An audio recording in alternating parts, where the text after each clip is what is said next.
Welcome to the Jeremiah Patterson Show, and thank you for joining me today. Last year, I began a series on this show called Rising Political Stars. The purpose of this series is to give Democratic candidates a platform to discuss their campaigns, initiatives, and be heard by people who may not have seen them. But this year, I've decided to expand this series to include activists and others who are part of the resistance. So please be sure to share this series with people in your life. I really believe I'm doing something influential here, and your support by liking, commenting, and sharing gives me the ability to keep doing this. Also, please be sure to subscribe to the channel because this is independent journalism, and please be sure to subscribe to my website, tjpsnews.com, for more investigative reporting and updates regarding the show. All right. In 2004, George W. Bush was miraculously reelected president of the United States, despite the torturous reports we got out of what was happening with his war on terror overseas. So George W. Bush narrowly won re-election here. This is 2004. He got a whopping 62 million votes to John Kerry's 59 million. He had the smallest electoral margin of any re-elected president since 1916. Nevertheless, he still got another term, and Republicans not only maintained but expanded their majority in the House and the Senate. In the House, Republicans picked up 3 seats, and in the Senate, they got 4 new seats. There were major changes and major upsets, not just at the federal level in Congress, but also in state races. For instance, in South Carolina House District 71, Rick Quinn was running for re-election, and up to this point, he'd been serving in Congress for 14 years, so nearly 2 decades. And then out of nowhere appears this new Republican candidate to challenge his incumbency. And when it's time for the primary, the guy challenging him, Nathine Ballentine, wins. And it's not like Rick Quinn was just any candidate that got defeated. This was Rick Quinn, the South Carolina Republican House Majority Leader. This is from local reporting at the time. Quote, "It was a political upset in Irmo's South Carolina House District 71. First-time candidate Nathine Ballentine beat House Majority Leader Rick Quinn in a tight race, 51% to 49%, with 100% of precinct reporting. The race wasn't really expected to be competitive. Quinn has served in the House for the past 14 years, working his way up to second-ranking member and considered Speaker Wilkins' right-hand man. Ballentine said even he was a little overwhelmed. Quote, "I'm surprised. I'm confident in a lot of things, but I knew what I was up against. Rick has been an outstanding person, particularly as a majority leader. I just wanted to give a good showing. The community told me you could do the part. Get out there. It just worked." End quote. So after Rick Quinn wins the primary here against the South Carolina Republican House Majority Leader, Rick Quinn, after Ballentine wins, no other Democrat challenges him. So no other Democrat runs against him. So he ultimately went on to win in November by default, joining Republicans in the state legislature the following year. And for decades, he ran unopposed in this district by any Democrat until 2020. So think about this. You're sitting in your seat since 2005, and the next challenger that you get is 15 years later. Nearly 2 decades later, you finally get a challenger that's a Democrat. And when that Democrat ran in 2020, that was Terry Seawright. Terry Seawright, he ran for that seat. He did not win in the general election, but it was still a competitive race. I think if you were looking at this from a political science perspective, perhaps the reason it's rare that Democrats run in this district is because they believe it's impossible. After Terry Seawright lost in 2020, no Democrat ran for that seat again. As of the most recent election, that leads to a result like this, with a Republican challenger losing in the primary and no Democrat running at all. This is what happens. You get 98.1% of the vote, and conceivably that other less than 2% goes to effectively voters writing in candidates. No Democrat has run for House District 71 since 2020, because for so long this was considered so much of a solidly Republican district that no one would even try. But now, in 2026, is a Democrat winning in this district still conceived as impossible? I mean, look at what's been happening across the country this past year. Democrats are winning historically red districts and by huge margins, so why not test the political waters and see if you can do it here too? Our guest tonight is doing just that. Julie Zimmerman is the first Democrat in 6 years to run for House District 71. This should be an interesting story and race to watch. Her story on why she's running is rooted in humble beginnings and a calling to join the resistance. Her family arrived here in 1781 after immigrating from Germany. Julie was born in Spartanburg, and both of her paternal grandparents were educators and community leaders. Both of her parents were school teachers. Her roots run from Irmo to Scranton. As a child, she picked peanuts and vegetables with her grandparents. She was also a volunteer with Meals on Wheels in Florence County. After she graduated high school, she attended the University of South Carolina-Aiken, where she earned a degree in sociology with the help of Pell Grants and public education loans. Subsequently, she attained her master's degree in clinical mental health from South Carolina University. She has dedicated her life to helping others and giving back to her community. Last year, when the Trump administration and Republicans effectively weaponized food as a political weapon in order to forcibly reopen the government while not addressing extending ACA subsidies, Julie founded Neighbors Helping Neighbors and organized a food drive to provide assistance. Quote, as a community leader, Julie stepped up during the federal government shutdown in October 2025 when SNAP benefits were disrupted by the Trump administration. Families across District 71 began to worry about how they were going to feed their children. Julie understands this struggle because growing up, there were times when her family faced the same worries. Believing that access to food should never be used as a political tool and that no one should go hungry, Julie organized food and supply drives throughout the district in October and November. She founded Neighbors Helping Neighbors, end quote. Julie Zimmerman said that after Trump's reelection, she grieved as if a family member had died. Soon after, she felt a calling to get involved and join the resistance. She recently graduated from the Emerge program, which is a prominent group training and teaching Democratic women on how to run for office and win. Julie Zimmerman is running a grassroots campaign here in South Carolina and is prioritizing protecting civil rights and freedoms, mental health support in schools and communities, protecting natural resources and wildlife, strong public education for every child, and responsible growth and use of tax dollars. I spoke with her earlier this week. This was our interview. Joining me now for the interview is Julie Zimmerman. She is a Democratic candidate for SC House District 71. Thank you so much for coming on the show. It's good to have you. Oh, thank you for the opportunity to join you and chat about South Carolina and me and what I want to do for not only the district, but for the people of South Carolina. So you describe yourself as from being all over South Carolina. What have you seen and experienced, and how has that prepared you for this race?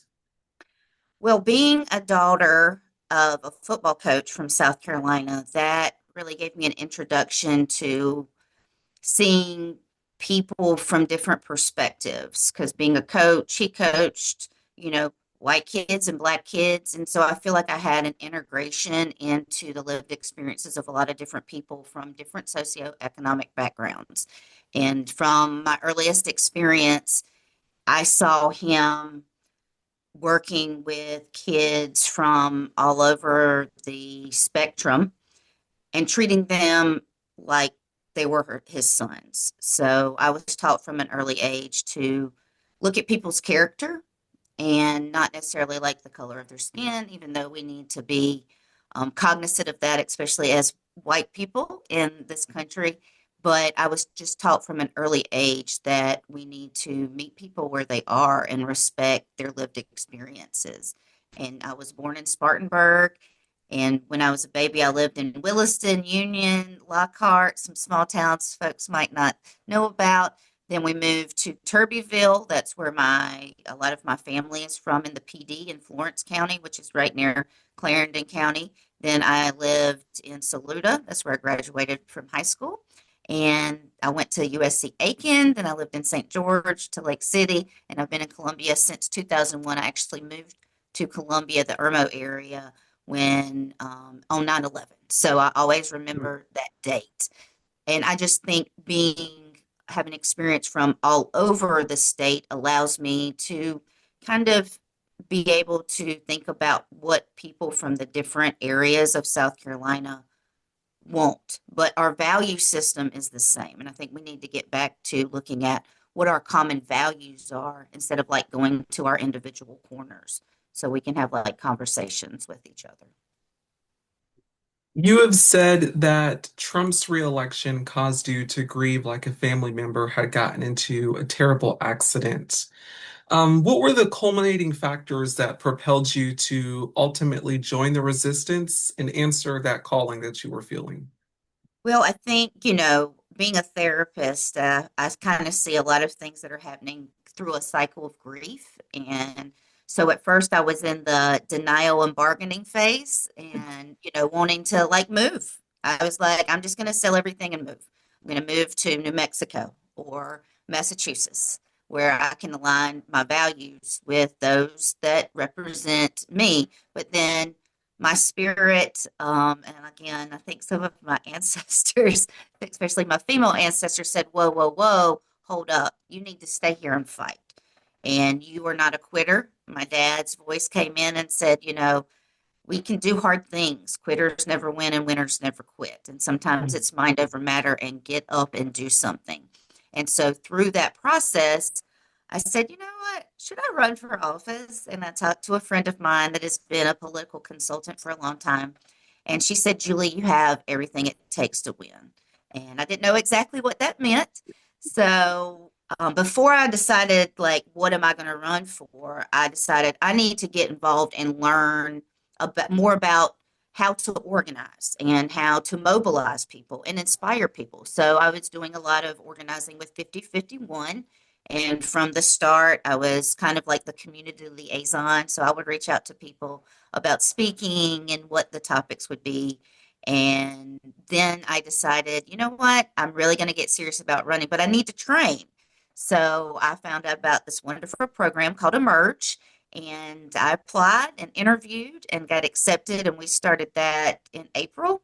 And through that experience, I learned so much about myself, about women from other parts of the state. And I met 18 incredible women that are going to really do great things. One, you've already interviewed, my Emerge sister, Courtney McLean, who I just saw on Saturday. The rising star, I call her. But with every step of this process, the confirmation of we can all do something. We don't have to have the path completely figured out. Sometimes we have to trust the process and surround ourselves with people we can trust, and that sometimes are subject matter experts. We don't have to know all the things to be able to do something. So, my belief in the fact that I can be a change maker and I don't have to have influence or power to really do something, and as the days and weeks have moved forward, that confirmation has just really resonated with my spirit and keeps me going. No, that's definitely really inspiring. How would you say Emerge has prepared you for this race? Through the Emerge program, I learned so many things that I didn't know.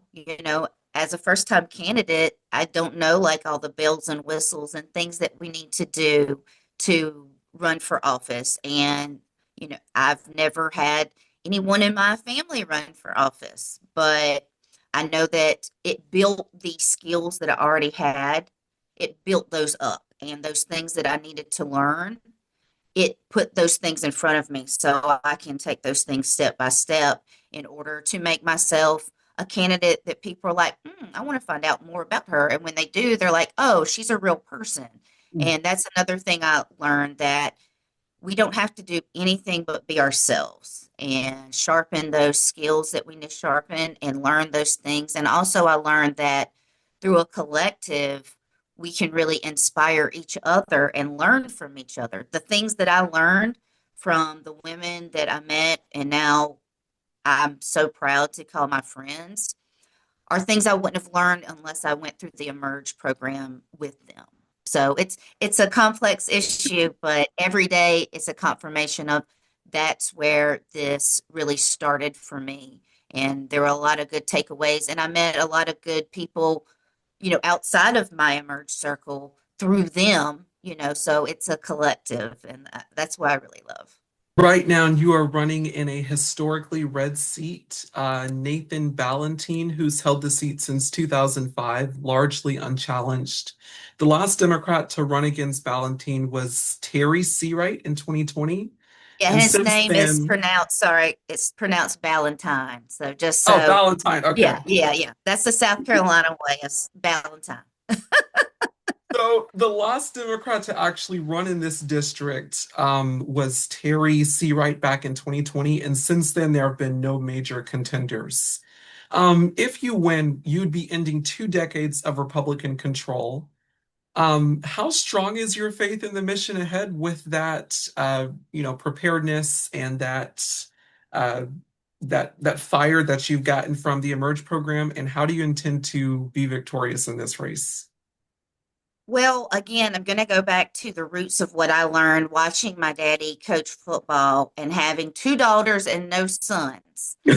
I understand what it takes to win something. I've seen the underdog role, right? I've been an underdog a lot in my life, and people often underestimate my will and determination. And that was all built brick by brick, you know, doing those things that sometimes made me get out of my comfort zone, even as a child, as a teenager. My parents making me do things that, and those were like strength building exercises that I did not realize. And what I'm going to do is I'm going to build a ground game. I have friends and people that I've met through organizing in different areas and just being at community meetings that are learning more about me and believing that I can actually win.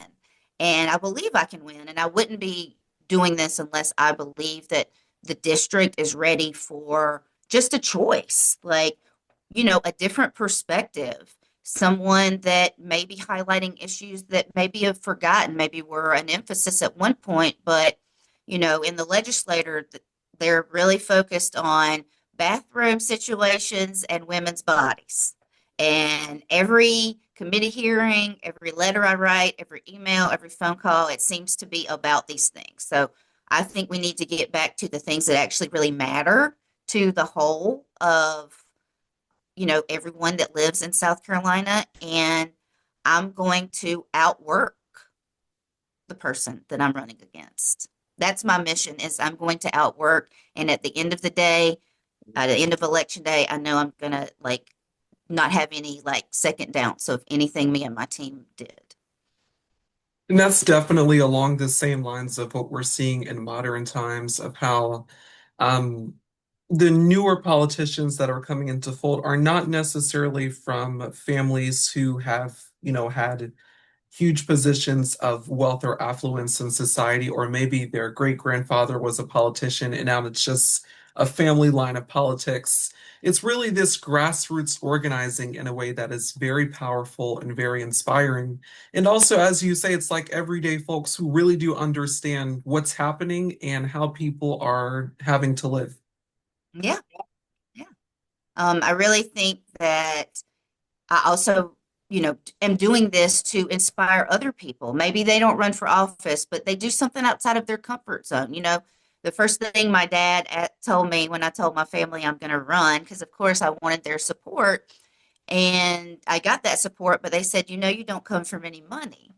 And so that goes to show that even someone that has a master's degree in administration, both of my parents are retired public school educators, and but coming from common people, I'll call us working class folks, we see running for office as unapproachable, being involved in the campaign other than, knocking a door, and all that's great, but you can do more than you think you can do. So that's another reason why I'm running is to inspire women my age. I'm going to be 51 next month, and I'm not ashamed to say that, but it's never too late to do something that has always kind of been a spark in the back of your mind, and taking that first step And again, surrounding yourself with people that do know the rules and the games of how to win something is very important. And I've done that as well. By the way, in current political estimates, um, you are very young to run for office.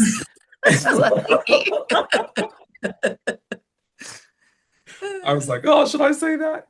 I wanted to ask you here, right now in the United States, the Trump regime is causing terror, oppression, and burning down democratic institutions. But we're also seeing Republicans in local government and state legislators engage in that exact same behavior. If elected, what would you do to ensure accountability for abuse of power and the unconstitutional actions that we're seeing across the country? Well, I'll definitely stand up and speak truth to power. I think that's where we have to, it's not really that complicated in Mhm. my estimation. And, writing bills and legislation, that's where the complication comes to make sure that the language is straightforward, but also speaking to people's, again, value systems. Do you value what you see? Does that align with how you were raised? And if those answers are no, that's a starting place. And to say, no, we don't need ICE roaming our streets.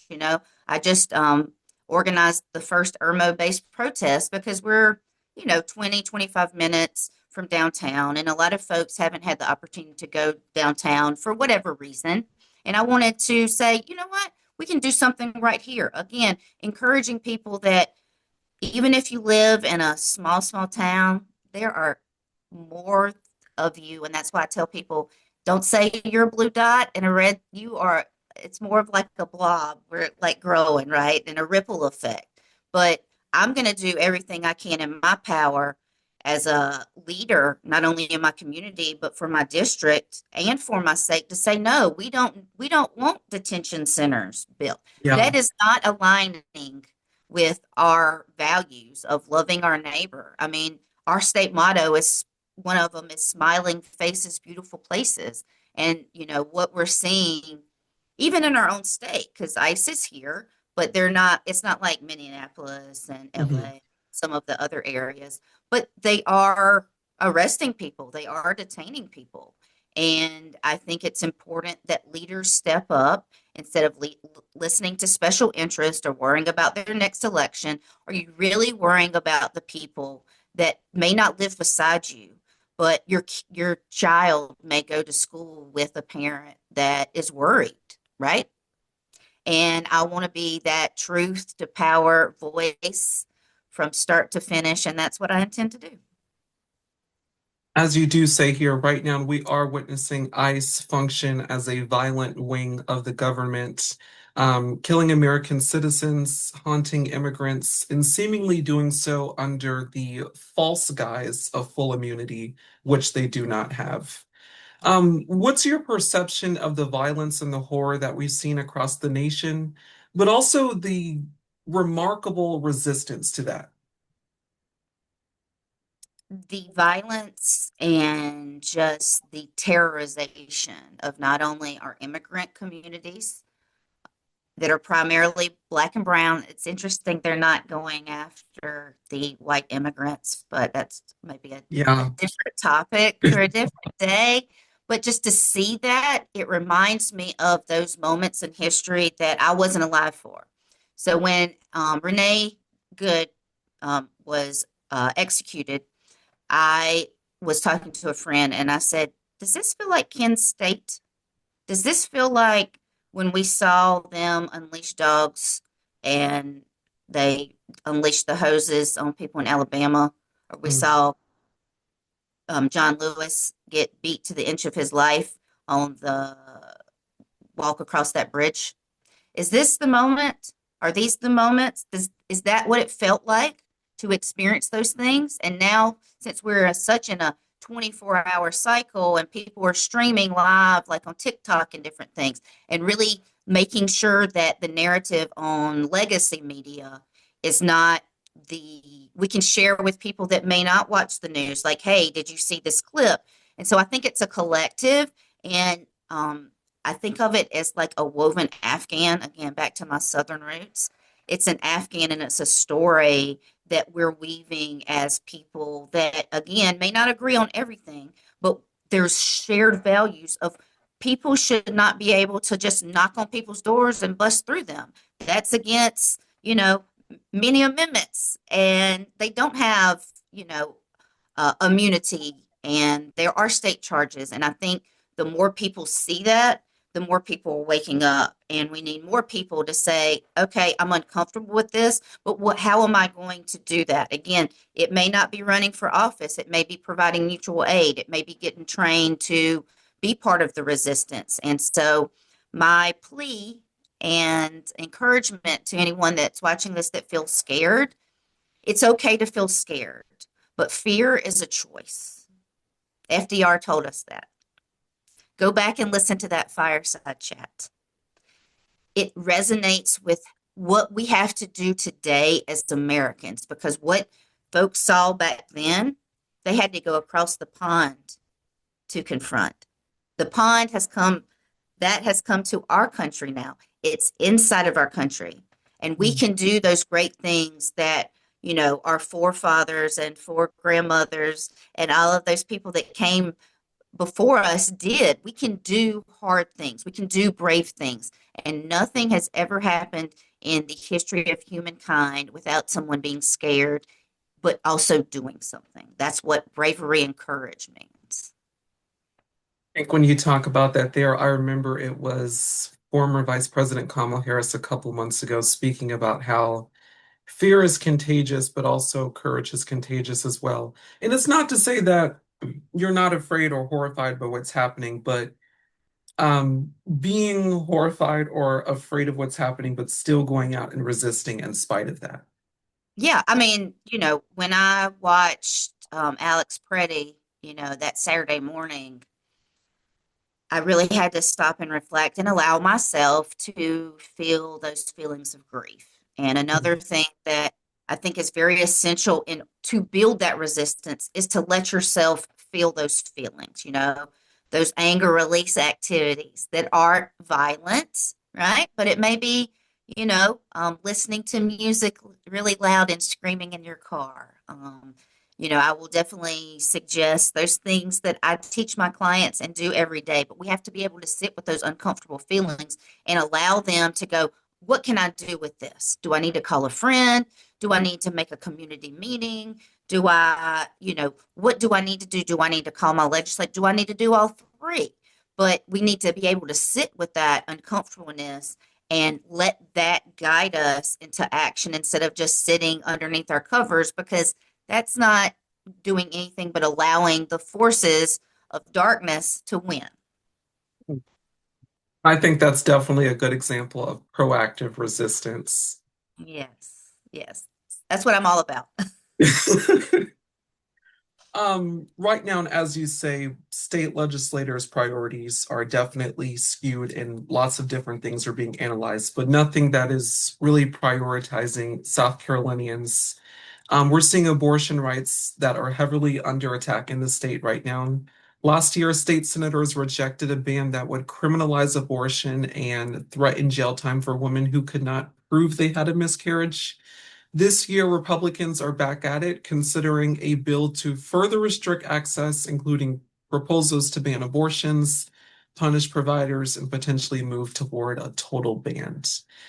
This kind of hostile environment has led to women dying, bleeding out, or rethinking going to the doctor and even traveling across state lines for care.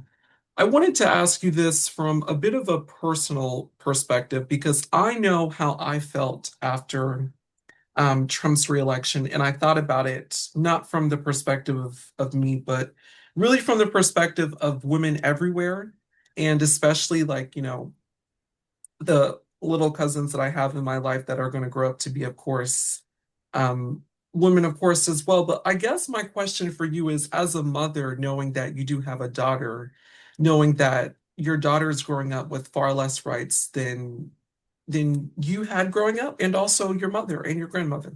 How does that make you feel? I mean, that's got to feel emotional and also terrifying. It's a wide range of emotion. Again, it's back to the cycle of grief. And anger and sadness are like the last, right, like stages if you look at that cycle. But then the last cycle stage, pain with a purpose. So it's painful for me Mhm. to think about women and girls being, trying to be drugged back to even a time where we couldn't vote and, not being able to open up a checkbook, a checking Yeah. account without your father's or your husband's approval or buy a house. And so I think it's a slow erosion of rights in the form of we're protecting the children, but the children are protected until they come out and then they don't want to provide resources or any kind of programs for Hmm. working, single mothers, teenage mothers. They don't want to, they want to preach abstinence, but let's be realistic. We're living in a modern world and we need to recognize that abstinence is not always going to be happen. And then we have sexual assaults, we Hmm. have in families, and normally it's someone that is familiar to you. So Hmm. that's why a lot of these laws that are being proposed are not exactly shining the real truth on the matter. And people often get confused with pro choice is like pro abortion. Well, I'm not like everybody, but also everybody doesn't, if that's between you and your higher power and your Hmm. doctor. But to see all of these things rolled back has motivated me to, again, get outside of my comfort zone, work with groups like Planned Parenthood and Palmetto State Abortion Fund, and be at those committee hearings and prepare to testify and email and call my current reps and make sure that I'm on the front lines to stand up for women that may be afraid to stand up and for women and girls in this state to have autonomy and be able to make decisions on what's best for their bodies. Because again, men don't quite understand all the Yeah. biological things that women go through. Hmm. And I'm a firm believer if they want to do that, then we need to demand vasectomies or no more Viagra Yeah. or, those things. We need to talk about their bodies. And so I'm all about, again, speaking truth to power and being able to confront that. And also, let's have real conversations instead of these political snapshots and phrases that common folk, and I'm considering myself that, regular people living everyday lives can understand. And I think when you are able to put that in a framework where they might see themselves in something you say that breaks through just a little bit and it can kind of crack open someone's stark stance on something, whether we're talking about this or another topic that people feel like they have very black and white thoughts, it's normally not that easy. Yeah, that's what's been so perplexing about this whole thing, that it is men who are leading the charge to it's I'm laughing, but you have to find a way to, because Well, it's again, in my therapy practice, and I'm a firm believer that sometimes we have to laugh to keep from crying, and Mhm. humor can be very powerful. Sometimes we have to flip the script on something to be able to get a little levity in the situation so we can rise to the challenge. And even though it's a serious topic, the laughter is not to laugh it off or discount it. It's to go, okay, let me lighten it up so I can get a better perspective so I can speak on it without sounding again, angry, the angry woman, Uh-huh. So that is definitely an approach that I not only put in my own life, but I encourage my clients when they're going through difficult things or having difficult conversations with people or themselves that it's okay to have a little levity. It's okay to laugh about things a little bit. Education has been an integral part of your life since you were a child. Your grandparents and your parents were educators. What do you think is wrong with the current education system, and how do you aspire to not only change and to improve it from being in the state legislature? Well, I think that my viewpoint is one of the main things is we've forgotten again to get the subject matter experts in the room. There are people deciding on educational systems, and whether that's at a charter school, elementary, middle, high school, they don't have teachers in there when they're trying to make decisions. Is it applicable? Well, how will this benefit? They just think, people that are on these different committees and our Secretary of Education, Superintendent of Mm. Education, that had got her master's in 6 months, right? Yeah. We need people in the room that have these lived experiences. So let's say we are thinking about how to improve math scores. Well, have we talked to any math teachers? Or are we just Exactly. looking at scores? Children are more than a score, okay? And as Mhm. someone that through school, I wasn't very good at taking those tests, all right? Mhm. And I think we need to, yes, testing is important, but it seems like the policies that we've been putting in place, especially since No Child Left Behind. So this has been a steady drip, right? It's not been like the faucet just turning on. Ever since then, teachers have been teaching so children can take tests and we can check things off instead of developing curriculum that will work for different types of children and different types of learning styles and accommodating for this person, kid may be great in class, but when they take a test, they freeze up. And I'm speaking from Yeah. personal experience, right? And my parents being high school school educators, my dad, stayed in the classroom. He was a biology and science teacher through his whole career while coaching football, which I know is a little strange for people to hear, but he wanted to inspire people to love science and be interested, right? And he didn't look at children by what their test score was. It's like, how did they show up in class, right? My mother was a public school special education teacher. And so she worked with a lot of kids that had testing issues, right? Or the opposite, they would score perfect on an SAT, but some practical skills of like how to write an essay and comprehend different information. She would work with them from ninth grade to 12th grade. And so I saw what worked and inspired their students through the lens of them being my parents from the time I was kindergarten to up till they retired. So, I think it's a complex issue, but it comes down to we have not had subject matter experts in these committee hearings and when we're developing these laws and bills and constructing the language, how does it apply to the real world? I have a couple of more questions. Do you mind sticking around? No, no. The Jeremiah Patterson Show is an independent news media platform. Please be sure to head to my website, tjpsnews.com, where you can find my fearless, independent, investigative journalism. Right on the website, you have the news section where you can find articles published by the show. Specials and documentary section, you will find diligent work as part of my special reports and documentaries. The Truth in Transit section features live field work from the show. And if you want to support independent journalism here on TJPS News, please be sure to become a paid member of the show by becoming a member of the Press Corps for $75 a year, a member of the Newsroom for $7.99 a month, or a member of the Founders Club for $150 a year. If you would just like to donate to the show, that is an option as well at tjpsnews.com/donate. Now, back to the show. All right, back with me now is Julie Zimmerman, a Democratic candidate for SC House District 71. Thank you again for being here.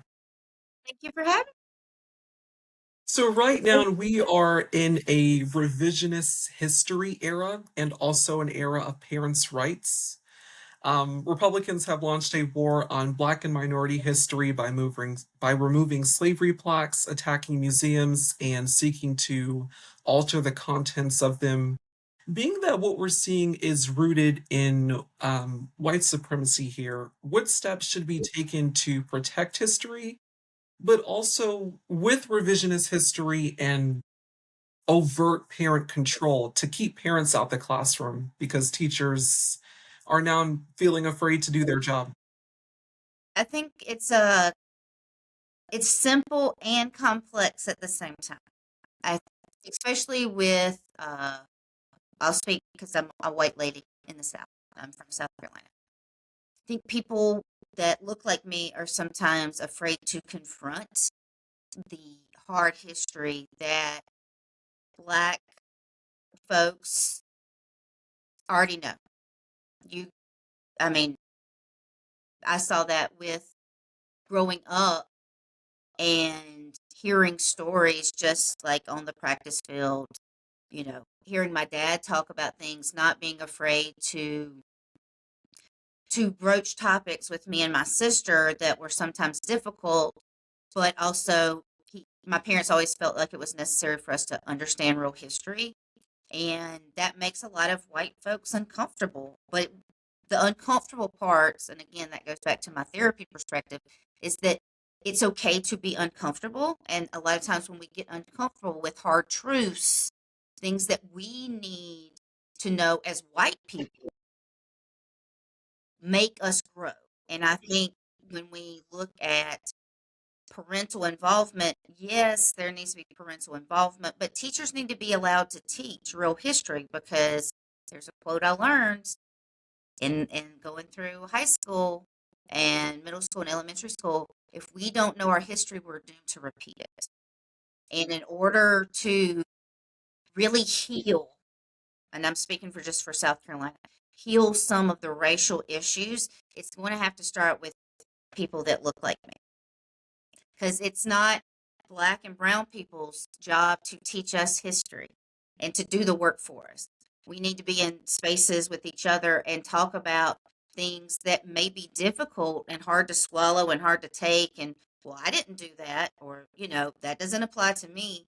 But we still need to honor those stories and be able to feel however we want to feel, but we need to have those discussions also early on in a very age appropriate way, right? I'll give you an example. When my daughter was in fourth grade, she was learning about Christopher Columbus and the other, conquistadors and different things. And she came home and told me that Christopher Columbus was a bad guy and started telling me some of the things, but it was on a fourth grade level.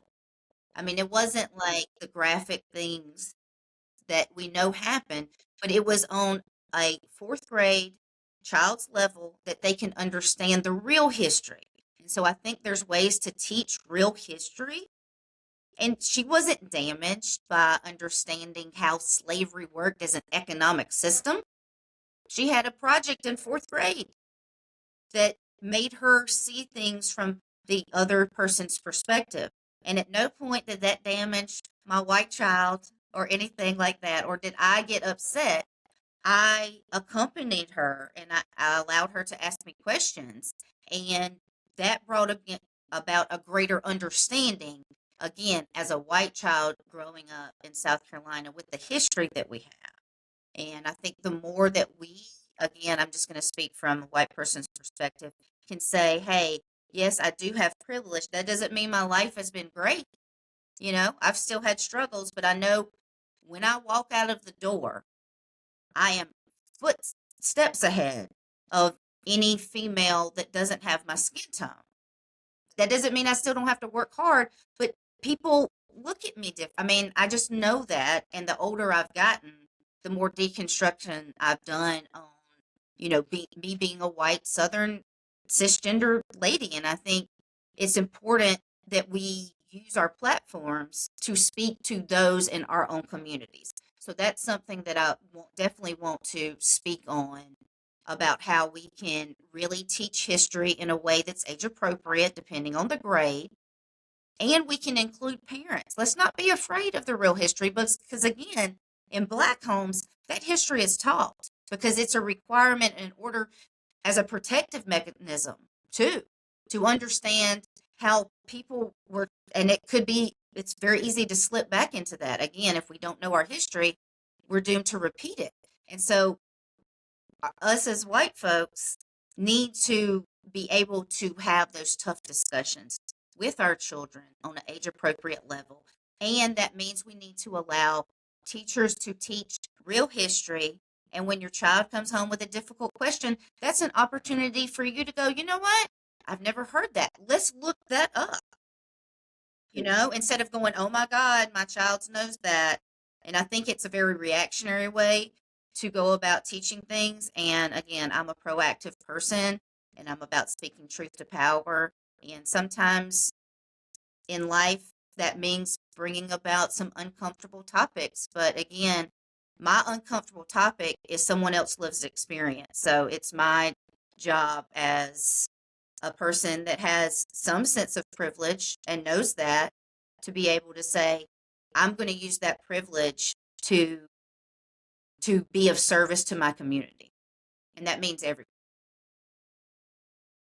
We're in an era right now where it's so much, it's like a very dangerous era in a sense of how teachers feel when they're in the classroom. I mean, before I came back to South Carolina, because I was born and raised here, after I came back here from Texas, I remember they were doing something around like trying to put the biblical amendments in classrooms. And I remember my teacher at the time, before I graduated high school, she was very concerned. It's my history teacher, very concerned on um, having to essentially be forced to display that, and potentially teaching in a way that is not respective of everyone's perspectives and everyone's religion and everything, or if they didn't have a religion. I think it's really a harrowing time in which teachers should not feel like that. I mean, they should have the freedom to develop their curriculum and not have it be controlled by the state.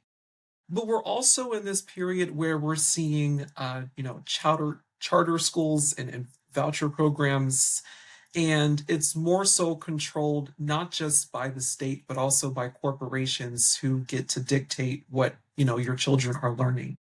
So, can you speak a little bit about that? And also, I mean, just coming from an education background, growing up having educators in your life, what do you make of that?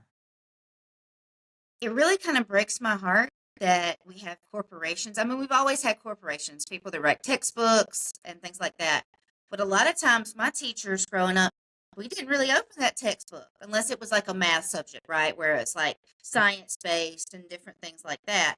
But when it came to English, humanities, history, my teachers often, even in elementary school, we didn't open up the textbook, right? And so I think it's about bringing in that student and making these points in history like a real lived experience. It's not just like a paragraph. Let's bring some nuance. Let's talk about things that definitely may be not written in that book for a variety of reasons, right? Yeah. And then we have system curriculum like PragerU coming in that definitely has that background, you know, going back to what I was talking about before with Christopher Columbus. I've seen videos. They describe him like everybody was like, "Hi, guy." They were very happy. And I don't think that that's the way we should teach children. That's teaching them lies. And it's detrimental to the future of our country. I mean, Whitney Houston said it best: the children are our future. And whatever stage that is, right? Her words ring true even to today. And having educators as parents, my dad was a science teacher, so it's a little bit different, but him being able to teach the scientific method, but also teaching it in a way that came alive for students, that, it's that hands on, where there may not be class time or instructional materials or anything to do that, right? And so I think part of it is inspiring a curiosity of someone to go, oh, let me, and back in my day, we had encyclopedias. Well, kids, they have a world of information, right? And I think it would be great if there was some more of that inspired instead of sort of like worksheet learning, because that doesn't allow children to develop critical thinking skills. And I think that's a lot of what's missing.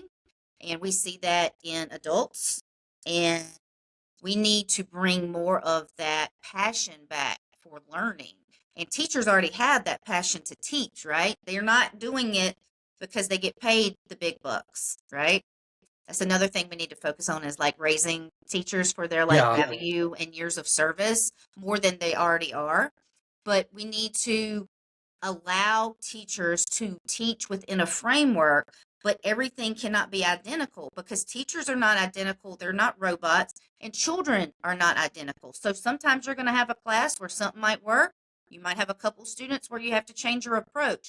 And that's what I saw growing up, is my parents being flexible to meet their students where they are. And so as an elected official, I need to meet the educators and the administrators where they are. I need to meet parents where they are. And let's have conversations about, your concerns, but also understanding that just because you have this one concern doesn't mean that the whole class can't be taught that. That also doesn't mean that you need to pull your student out of the school or out of that lesson.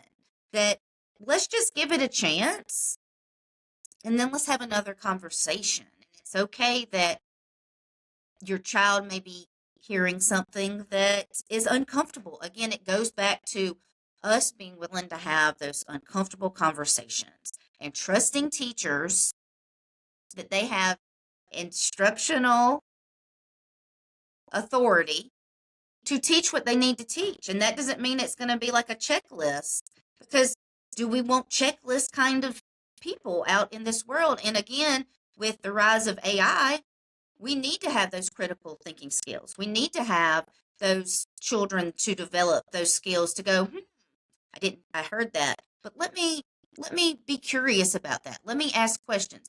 Let me ask my teacher after class, or let me get with a group of my other classmates and let's discuss it and come up with how we can confront that. So I think it's a very complex issue, and there's just not one answer. But again, it goes back to people in positions of power writing these laws and these curriculums that may have been out of the classroom for a long time, or don't have any real lived long-term experience that says, will this work? Is this functional not only for the teachers, but for the parents and the students? And understanding parents do not have education degrees. That's sort Yeah. of like that's sort of like me being, and I use kind of medical doctors as an example. That's like me going to a cardiologist and telling them, like, my dad goes to a cardiologist. Well, you're not doing it right, right? Yeah. But this man or woman has gone to school for a long time. I've got to trust that doctor.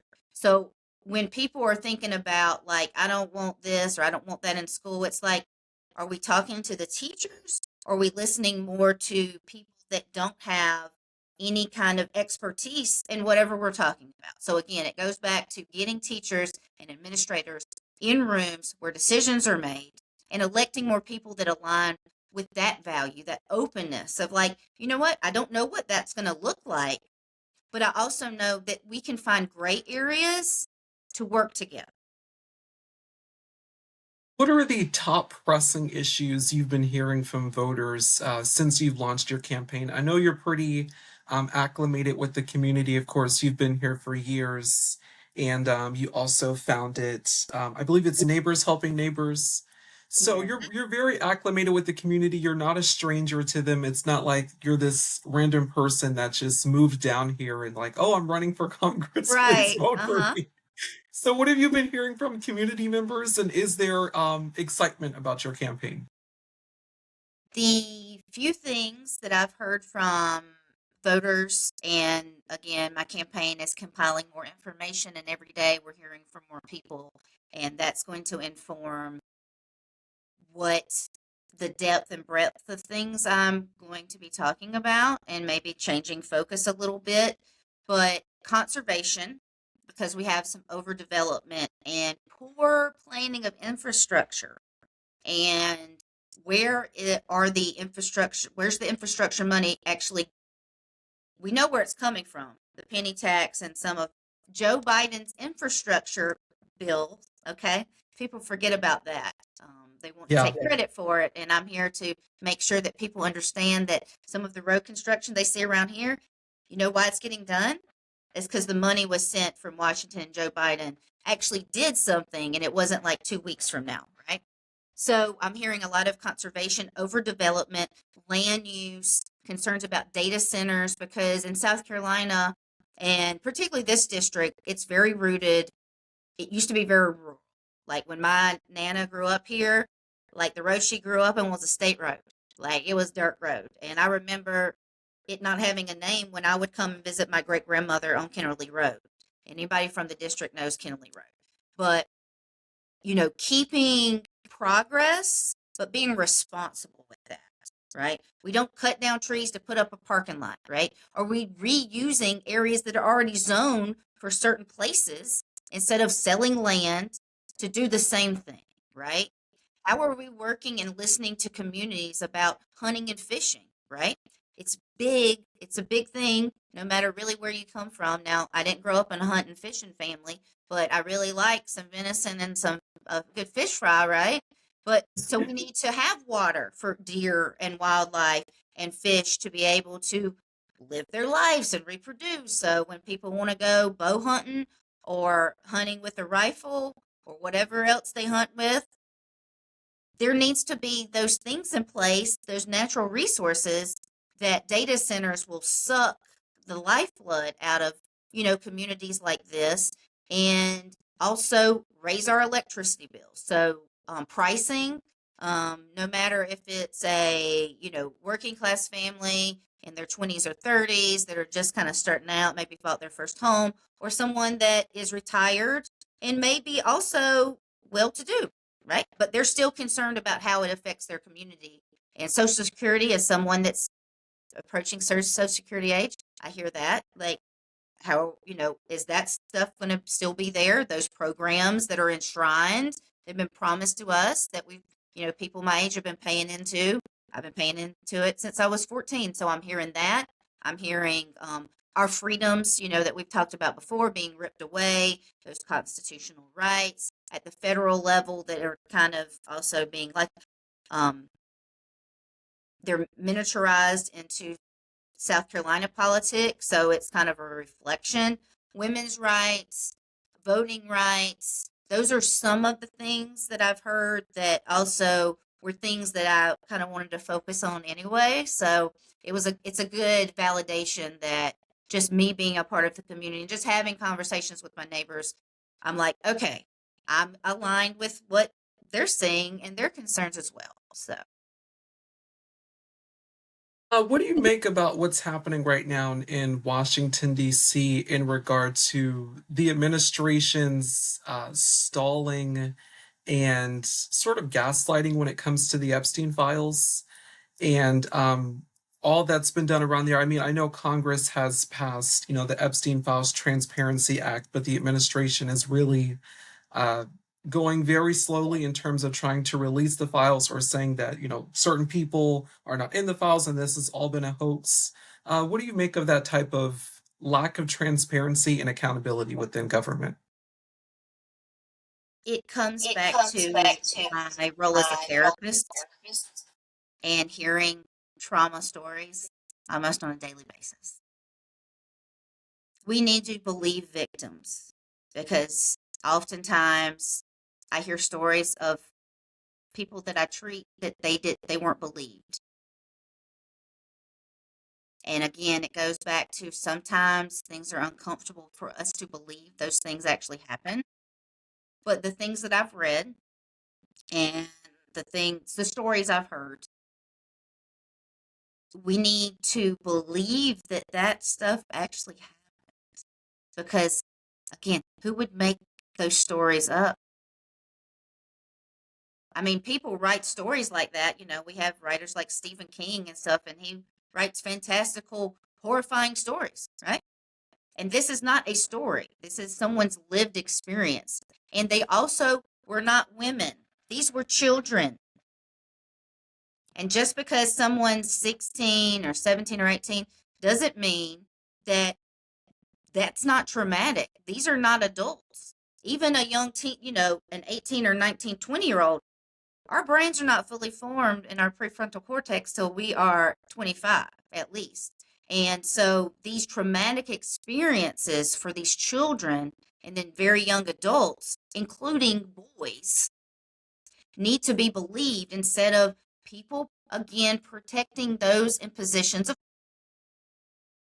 And we need to kind of break down that system, and those people that are protecting this situation are complicit in the re-victimization of these women who were girls at the time. And it all goes back to positions of power. The more we learn, every time someone talks, it is a projection of their own truth. That's what I'm hearing and learning more that, oh, it's about not protecting the children, and these people are the ones that are, we need to protect the kids. They're not, when it comes down to walking the walk and talking the talk, they're not doing that. And I applaud Representative Massey going against, it's not about your party, right? And we need more people to step out in bravery and not worry about their next election. This is time to get people, subpoena them, the ones we know, and let's see where the chips fall. But definitely the it's someone else's problem that we're hearing from this administration. The deflection, the projection is always an admission. So I'll just leave that there for now. That's a powerful omission, and Yeah. it's completely true. Lastly, here, as we're getting ready to close, when it comes to your campaign, I know you recently launched your new website, which is awesome, by the way. I went to go check it out and everything. What's the type of response you're seeing, and how has fundraising been going? I know that is difficult, especially if you're a candidate that's jumping into a race where you're up against a 22-year-old incumbent, in the sense of that's how long he's been serving in Congress. And you know, what have you been seeing? Well, first, everyone can go check out my website at www.juliez, for the word for, sc.com. And the response has been great. I kind of previewed it before we launched it officially, and just telling like friends and family, give me some feedback. Couple things people like is that it gives them a full context of kind of who I am, where I come from. There's pictures of me growing up, me Yes. being a cheerleader, so people can kind of understand that I'm loud and opinionated, but I was voted most spirited cheerleader in the 12th grade. So, that kind of gives people a context of who I am, and then where my value system comes from and what kind of work I've been doing along the way, like in the media section where people can read articles, and that's continuously growing.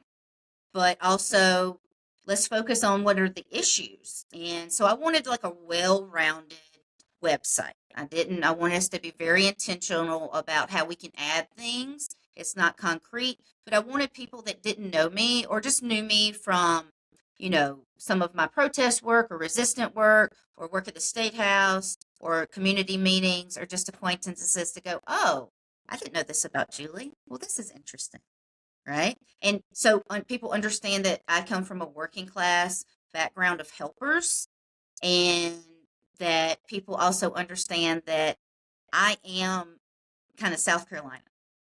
Um, Yeah. I've got, again, it goes back to this Afghan, and when I think about my life experiences, I think about an Afghan at my Nana's house that I saw her crochet. And so all of my life experiences have led me to this. And all of the feedback has been like, we like your colors, we like your, the well roundedness, and we like that it's easy to navigate and that it's not too complex and it's approachable for people of all age groups. So some of the older folks that may kind of, sometimes people are afraid of technology, they find that it's easy to navigate. So I've heard a lot of different things, but positive, good stuff. And then fundraising. I have been fundraising on my own. We haven't had any big donors, no PAC money. I'm a grassroots candidate, and no real. I mean, my parents and stuff have donated, but it's not like they're like, here's $5,000 for a loan, right? No, it's been small amounts throughout the last 7 months since I decided I was going to run in District 71, and so I have been calling people and they've been very generous, people in my network. And so through doing that the last 7 months, I am close to my first fundraising goal of $10,000, which I'm super excited about. I am $2,000 away at my last count. So anyone that is listening to this, please go consider donating. And I have a lot of small dollar donors, people that donate anywhere from $5 to $100 per month, and monthly donations, even if they're $5, it helps me and my team budget so we know exactly what's coming in. So if anyone's considering donating, I hope they will, that they will donate on a monthly basis, even if it's like a $5 donation. It just helps, even a dollar. But I am getting my message out there, and the more people are hearing from me, they're wanting to donate. And so I'm really appreciative of people investing in me because that's what you're doing. You're investing in me deciding to do this, not only, but working hard and working every day to sharpen my skills, to get to community meetings, to find different people, not just that agree with me, but people that may be aligned, not exactly on the political spectrum, but where can we find that gray area? And so now that we're going to be ramping up to filing on my birthday, which is March 19th, I will be, so stay tuned for that. I think that's kind of fun to file on my birthday. We're going to be ramping up fundraising and really building out a full, robust campaign with door knocking, getting out in the community, phone banking. And so if anyone is local or in South Carolina and you want to volunteer to do anything, that volunteer form is on there. And on the volunteer form, it actually gives you an option to put down what are your top 3 concerns or issues you want me to focus on. So that's how we're getting a lot of information, besides me just having conversations with people in the wild, as I call it, in face to face. I think one of the funnier things when you sort of like address like political history is that when it comes to incumbents being in their seat for so long, especially for like a long time if they run unopposed because people sort of think they're untouchable and no one wants to launch a campaign in that area. What you've often seen a lot of the times is you'll see a candidate come out of nowhere and they'll end up winning the primary and then they get advanced to the general election and then they beat the incumbent and the incumbent is completely shocked. What we've been seeing across the country is that there is a political appetite for change, and the pendulum is swinging heavily toward Democrats as part of that resistance campaign. And we've been seeing Democrats win in historically red districts. So what does, I guess, how does that affect you and how does that affect your thinking and your strategizing? Because I know you're not going to take that data for granted. You're still going to do the hard work and the necessary work to get the votes and to ultimately win this election. But how does that sort of provide like a boost of I guess of positivity for your campaign? Seeing other people do it, just like in Texas, was it like last Saturday? I mean, you know, that was wild to see, but it goes to show that when you break down political ideologies, and that's something that I'm going to be focused on. Like, we're not a red state. It's not I'm not a Republican, Democrat. I'm a human running, right? And that's why I'm running. And I think when we get to talking to voters instead of at voters, telling them what we're going to focus on instead of going, hey, this is I've never heard of this thing that you're talking about, but I'm going to go back and research it, right? I look at my role as a public servant as like a customer service, a very effective customer service person and problem solver, because that's how I lived my straight commission sales life. I had to solve problems with people. So having conversations and being engaged instead of thinking you know all the answers. And I think too many times we see people, no matter what side of the aisle they're on, kind of get out of touch with the real lived experiences of people in their district or the people that they're elected to represent. And they've forgotten why they took this job on to begin with. And so running with against someone that has been in office for 22 years, I've seen kind of a disconnection in certain areas of the district, right?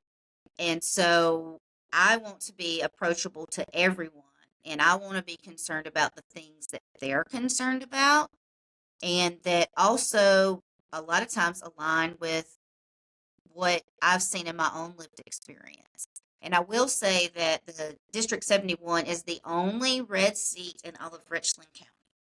So Oh. it's time to flip the seat, and it's time to, again, I'm not focusing on my opponent, right? Mm. I think too many times we see candidates, and I see it now, people are focusing on who they're going to beat, right? It goes back to me watching my daddy being an offensive analyst, offensive coordinator, and offensive line coach. Yes, he had to think about the defense, but his goal and his game plan, he was planning to go and score the most points. And how could he use those strengths and also what are the weaknesses to push forward 1 yard at a time? And so I'm not talking a lot about what my opponent's done. Now, if someone asks me directly, I'll talk about it. But I think we need to I'm going to focus on myself, and I'm going to focus on me running my race.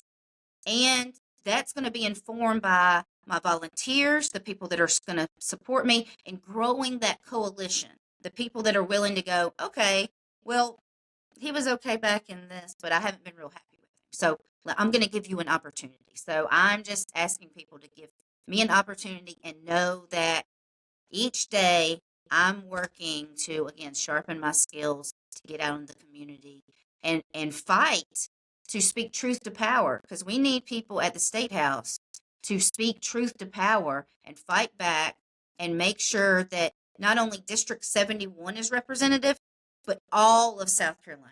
So if people can't vote for me, you can still donate, because when I get to the State House, I'm going to be working for everyone, but I will represent the people of District 71.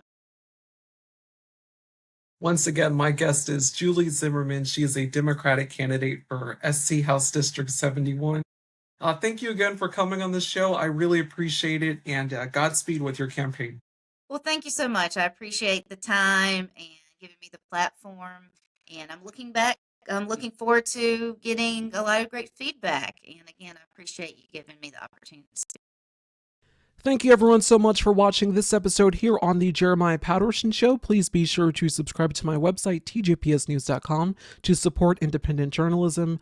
As well, you can also consider making a donation to support our work, and also consider becoming a paid member to the show. Please be sure to share our work with your family members and your friends so we can continue doing stuff like this as it relates to the Rising Political Stars series. I will just give you a bit of an update here regarding the investigative reports that are coming out this month, one of them being the reports on the Epstein files, finally bringing that to fruition here on the platform. Those are millions of documents to go through. It is horrid. I will just say that I am a journalist, but I am also first and foremost a human, and a human with emotions, morals, and dignity. So to be able to go through those documents and to not only read the horrific, vile disgusting things in those documents, but also to, watch videos and listen to audio, and see pictures. It is a lot to digest. It is a lot of taking a break for my mental health. But I'm doing the best I can with going through all of that to be sure to get those reports out to you. So please do stay tuned here on the Jeremiah Patterson Show. I'm not ignoring the story. I am not neglecting it by not reporting on it. I want to do this in a way that brings respect to the victims and ultimately gets justice for them, but also tells this story in a way that is about the entirety of the timeline here, who is involved, and what happened. And that is what I do here on the show now as it relates to investigative journalism. I'm not going to release anything that is just not fully what it should be in regard to how we typically do investigations here on the show. So it's going to be completely done, not going to be sensational. It is going to be done in the way that is right, and that is respective to investigative journalism and the quality work we do here on this show. So thank you so very much for watching. Please be sure to support independent journalism. I hope you enjoyed this interview. I know these episodes are getting longer, but that's because I'm producing longer journalism here on this show, so all of you can continue to stay informed and be updated about our work here. Thank you very much for watching. Have a good night.